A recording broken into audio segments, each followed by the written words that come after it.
I found the receipt while I was cleaning out my wife's car for the inspection, folded into quarters, tucked under the floor mat on the driver's side. It was a monthly parking receipt for a parking garage, and the garage was nowhere near the hospital where my wife worked her overnight shifts. That little piece of paper ended up costing her the marriage, a big piece of her settlement, and the son she used to cover it. We had been married 17 years. Her son is 20 now, in college, and I am the only father he has ever known. I work for the transit system going on 20 years. I keep the signals running, days. My wife is a nurse, and for most of our marriage, she worked the overnight rotation, 3 nights one week, 2 nights the next. 17 years ago, she was the new tenant on 4, a single mother with a 3-year-old and 2 jobs, and I was the guy on 6 who owned his place and fixed her radiator without being asked. We got married in her mother's backyard, and her son carried the rings on a pillow. I never adopted him on paper. His father was alive somewhere and never signed a thing, and I raised him as mine anyway. So, when her overnights got heavier over the last year and a half, I did not think anything of it. She would leave around 8 with her bag, and she would text me around midnight, and she would come home at 9 in the morning looking tired. The receipt did not fit anything. The hospital has a staff lot. She has a pass for it. I have seen it on her windshield for years, and this garage was nowhere near the hospital, a neighborhood she had no reason to be in. I stood at the curb holding it, and I told myself maybe she parked over there for some work thing. Maybe it was a friend's receipt. Then I turned it over. On the back, in her handwriting, was a gate code.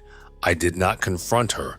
I put the receipt in my locker at work, and that night at dinner, I asked her about her week, and she told me about a patient who kept pulling his line out, and she laughed, and I laughed with her. Then she packed her bag for an overnight and kissed me at the door, and I watched her taillights go left at the corner, which is not the way to the hospital.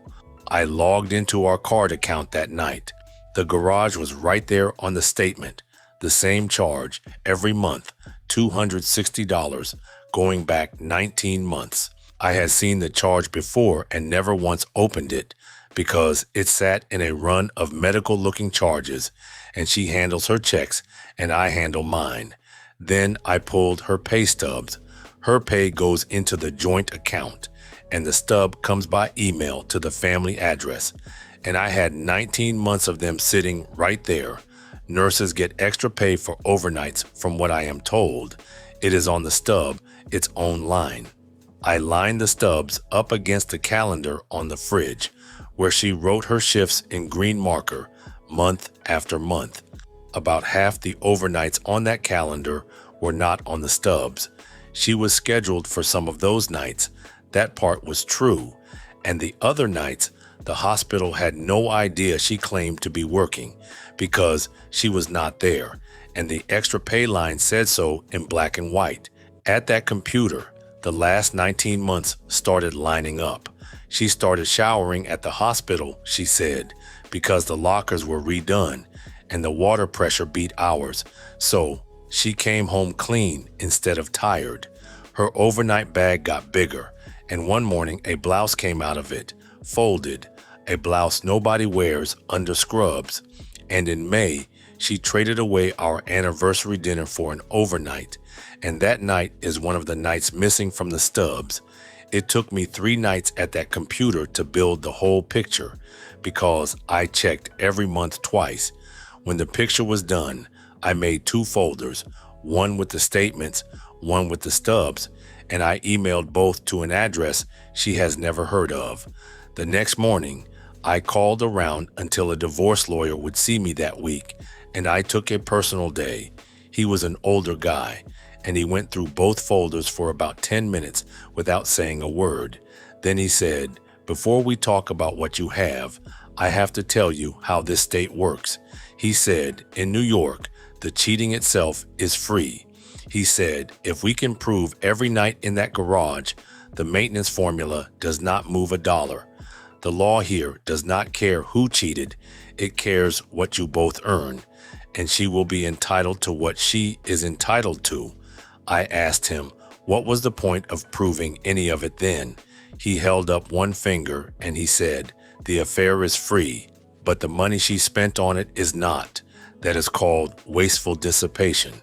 And every marital dollar that paid for that garage or a hotel or a gift for this man, the court can charge back against her share. Then he held up a second finger and he said, and if we put the word adultery anywhere in these papers, I cannot be the one who proves it.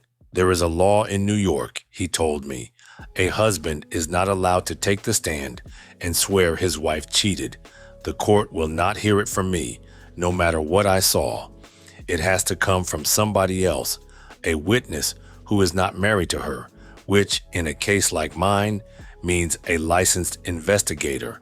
I told him that law is insane, and he said, it is older than both of us, and it is still the law. So here is what you are going to do. Keep living your life. Keep paying the bills. Do not move a dollar.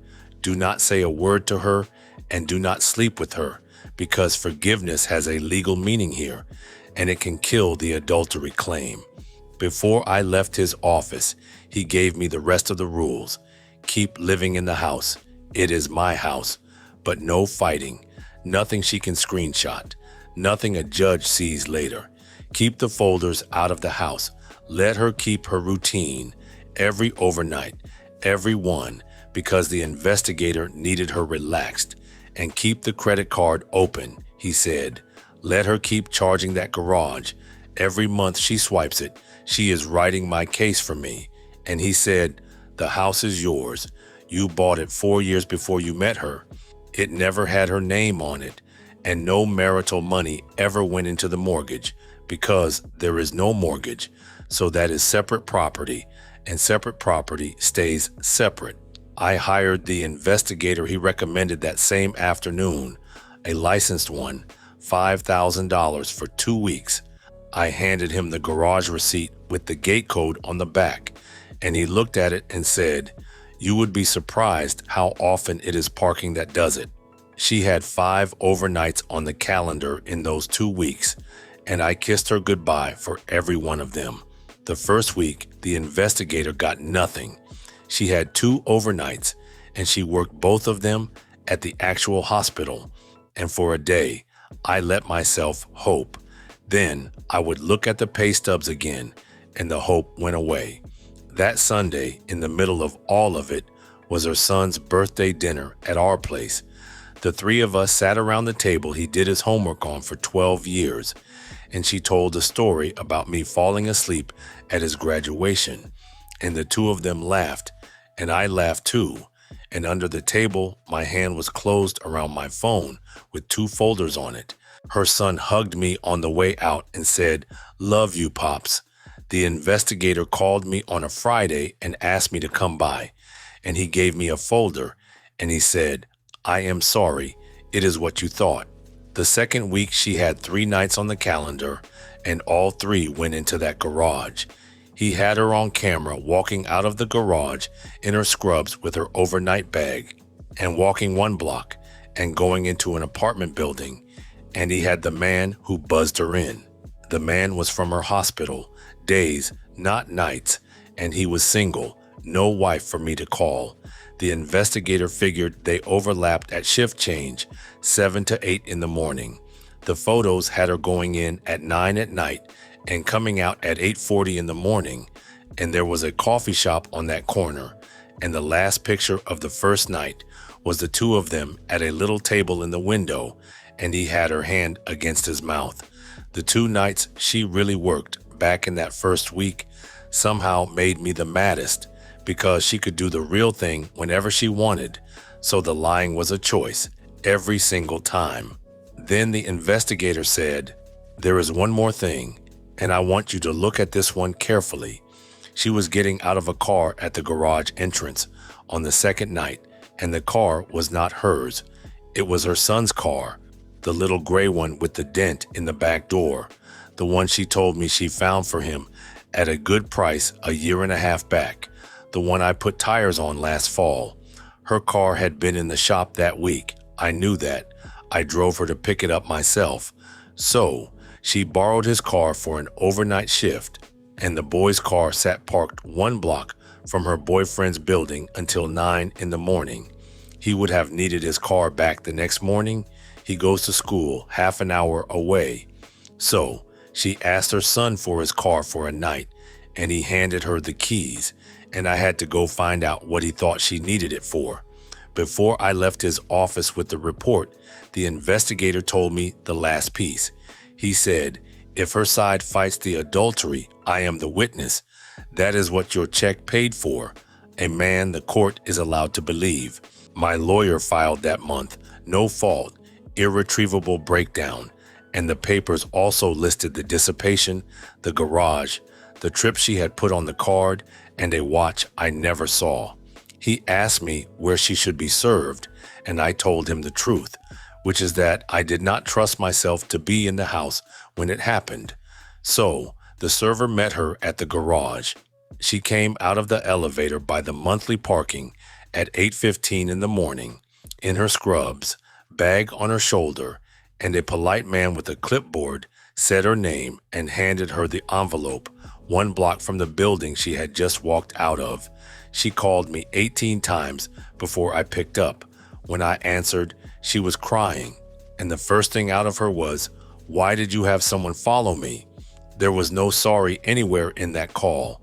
I said, the state would not take my word for it, so a stranger with a camera had to watch my wife walk into another man's building in her work clothes, and I hung up because my lawyer told me to keep every conversation short. The night after the envelope, one of the nurses she works with called me, a woman who has eaten at my table. She said, "She is staying at my place. She is a wreck. She needs her blood pressure pills from the bathroom." I left the pills with the doorman at her building an hour later, and before I hung up, I asked her whether she had known. She didn't say anything for a second, and then she said, "Everybody on the floor knew, and I am sorry." By the weekend, she had landed at her mother's, and nobody told her to leave the house. She just never came back to it. A few days later, she came to the house while I was at work and took more of her things, and she was sitting on the couch when I got home with her key on the dining room table. She was calm by then, and she had her speech ready. She said it had nothing to do with us, that it was a separate thing in a separate part of the city, and it never once touched this family, and I should not let it end 17 years. I took out one photo and put it on the table next to her key, the gray car at the garage. I said, "You borrowed your son's car to go lie in another man's bed, and then you handed him the keys back, and then you bought his silence with our savings, so do not tell me what it never touched." She looked at that photo, and she said, "He was never supposed to be part of it." I said, "Neither was I." She picked up her bags and stopped in the doorway, and she said, "The maintenance is mine either way," my lawyer told me, "even with all your photos." And I said, "I know," and I opened the door for her because my lawyer had told me the same thing. I called her son the day after that. I asked him to come by the house on Saturday, just him, and he said sure, and I could hear that his mother had already called him. He sat down, and I told him what the investigator found and where his gray car had spent a night, and I watched him decide whether to lie to me. He put his face in his hands, and everything came out.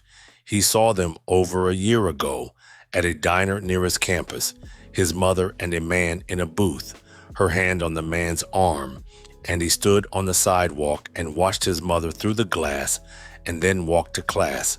She called him that same night because she had seen him too. She told him it was complicated and that it was ending, and that if he said anything, it would blow up the family, and that I would be the one destroyed by it. So keeping quiet was protecting me. 3 weeks after that diner, she found him the gray car at a good price from a guy she knew. I asked him, "Did you know it was still going on when you gave her your car?" He said, She told me her car was in the shop and she had a shift, and I wanted to believe that, so I believed it. Then he said, I did not take the car as a payment, Pops. I promise. And I said, then it is worse, because a payment can be handed back. He cried, and I did not go sit next to him, and that was hard, and I am not sorry. I told him 3 things. The tuition I had been paying out of my check. That stops. This semester is the last one on me. The phone comes off my plan by the end of the month, and the car goes in the divorce papers because his mother bought his silence with money that was half mine, and a judge was going to see the receipt for it. He said, you are the only father I have ever had. I told him, I know it, and fathers get lied to, and you had a year of chances to be the man in this family, and you spent them protecting the person who needed protecting the least. 3 weeks after that Saturday, her son came by without calling first. He stood in the doorway with his phone in his hand and a folded printout, and he said, my therapist said I should decide who I am protecting, so here. It was the messages between him and his mother, going back to the diner, every one of them, the one where she told him what to say to me if I ever asked about her car, and the one from the week she bought the gray car, where he asked her, is it over? And she wrote back, do not worry about things that are not yours to worry about. He turned them over to my lawyer himself at the office with his name on a statement, and my lawyer amended the papers that same week and added the gray car to the list. I did not ask him to do it. He did it on his own. Her family lit my phone up for a week. Her mother left a message calling me heartless for cutting off a boy over his mother's sins. Her mother came by the house once while the divorce was going on. She sat down and told me 17 years should weigh more than one mistake. I told her the mistake had a monthly parking receipt and that her grandson had been carrying it for over a year, and whatever she came to say after that, she did not say it. My brother took me to breakfast and told me half the guys at his shop thought I was right and half thought I was punishing the kid, and I told him I did not cut the boy off for her cheating. I cut him off for the year of lying to my face. The divorce took 8 months. During the 8 months, she tried once and only once to come back. A letter showed up in my mailbox in her handwriting, no lawyer stamp on it, and I let it sit on the counter for 3 days. It was 3 pages, and it was the same 3 sentences the whole way through. It was never about you. I got lost. 17 years has to count for something. I put it in the folder with the statements and the stubs, and my lawyer thanked me for it later because page 2 contradicted a date her side had sworn to. Her side came in wanting the formula, and the formula was never in danger, so the fight was the list. Her lawyer called the garage a commuting expense, and my lawyer laid the investigator's photos out and did not say a word. By the afternoon, her side stipulated to the garage months rather than let the investigator take the stand with his photo book. Her lawyer called the watch a birthday present for her father, and her father made the mistake of telling my investigator on a phone call that he never got a watch, and her lawyer called the gray car a gift to her child, a mother helping her son, no different than tuition. That is the one they took all the way to the judge. Her side had one more card before the ruling, and they showed it in the hallway. Her lawyer told my lawyer they would call the boy, put him on the stand, and make him say to a judge that his statement was written out of anger with me standing over him. My lawyer walked over to where the boy sat. He had come on his own that morning, in the jacket I bought him for his cousin's wedding, and asked him, "Do you stand on your statement?" He said, "Every word," and her lawyer can hear it from the stand if he wants. Her lawyer looked at him for a second and went back inside, and the boy was never called. Her lawyer stood up and said, "A mother bought her struggling son a used car, and that if that is dissipation, then every parent in this state is dissipating." My lawyer put in the timeline, the diner in September, the car 3 weeks later in October. the messages her son had turned over on his own, where she told him, "This stays between us, I am handling it." The judge asked her lawyer whether the boy was told the real reason he was getting a car, and her lawyer started a sentence and stopped it. The judge said, "A gift given to keep a child silent about adultery is not a gift to the child. It is a cost of the affair, and the affair was not a family expense. Every dollar of the gray car went on her side of the ledger. In the hallway after, she stopped in front of me and said, 'You turned my son against me.' I said, 'You did that in a diner,' and her lawyer put a hand on her shoulder and moved her along. 5 years of monthly checks from me to her is where the formula landed, and her cheating did not cost her $1 of it, exactly like my lawyer promised. The maintenance math went the other way. The formula ran on my last 2 years of pay, and those were heavy overtime years, so the number came out bigger than my regular check. And my lawyer said the legislature wrote the math, and the judge just runs it. So the overtime I worked while she was in that garage got counted as my pay, and it made her checks bigger. That part still burns. What it cost her was everything else. The house was mine before her and stayed mine. Our pensions offset. Her hospital plan against my transit one. The lawyers called that a wash, so all she ever had coming was half of what we saved during the marriage. And before she got her half, the chargebacks came off it, the garage, 19 months of it, the trips, the watch, and the car. A little over $19,000 all told. When the math was done, the savings we built together came to a little over $78,000. Her half should have been $39,000.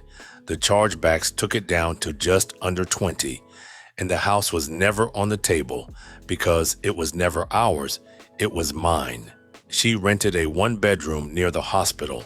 The first maintenance check I wrote standing up, and it was not small, and I wrote it, and I mailed it, and I never missed one. A few months in, her son mentioned she had given up the 1-bedroom and moved in with the man into his building.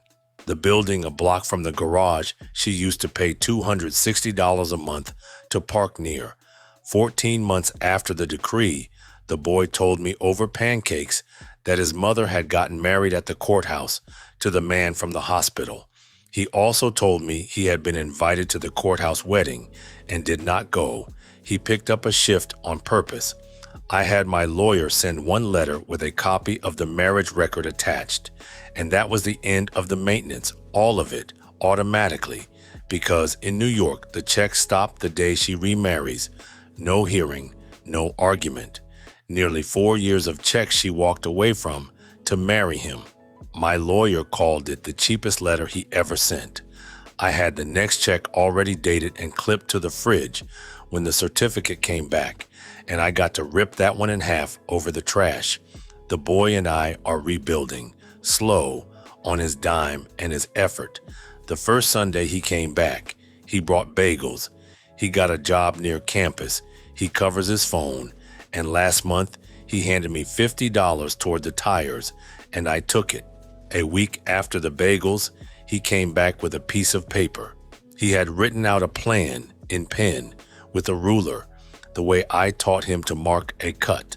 He would finish the year on loans and his job, and pay his phone, and pay me back the tires. And then he asked, in writing, if he kept his end all year, would I think about helping with the last year? I went through it twice. I told him, keep your end all year, and we will sit down again in the spring. And I signed the bottom of it like a foreman, and he laughed for the first time since the couch. This spring, the gray car's inspection came due, and he was home on a break, and he cleaned it out with me, floor mats and all. And neither one of us said anything about the last time I cleaned a car out. He comes by most Sundays now, and his mother's name does not come up.